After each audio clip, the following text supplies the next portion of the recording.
Giimbestigahan sa Lapu-Lapu City Police kining managlahing insidente sa kawat sa moabot 3 ka balay sa Lapu-Lapu City. Nakapangutana sab ang mga otoridad kay ang sospek sa batang higayon nga mangawat, brief lang yun ang sulubon.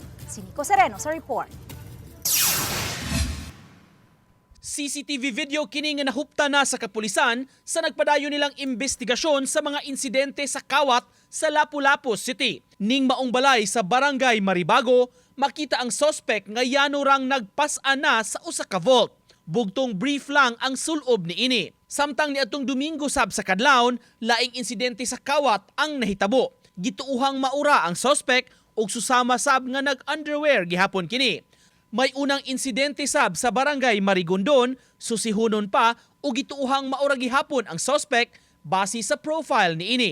Ang komuni ni mga nabiktima pulos mga Korean ang tag-iya. Wala pa mailhi ang sospek nga gituuhang usa ka foreign national.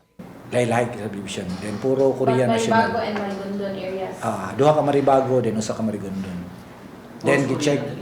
Puro Korean national. Then naay mga spa dito nga ni-declare sad nga gipangkawatan sa sila mo na atong gitan-aw ron ng CCTV sa dito ug same profile paghihapon ang mga suspect.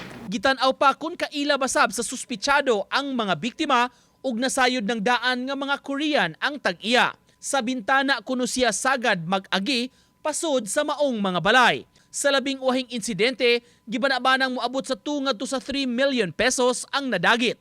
Sa ikaduhang insidente, 10,000 pesos ang nakuha. Ug kung nganong mahiligon gyud mag-brief ang suspitsado, Na siya yung trademark buhaton. Then also kung sa local pa murag naa siya pamahiin trademark nga iya. Possible siguro maghubo siya di siya madakpan murag ana. Nambon? Mas Nico Sereno, Balitang Bisdak.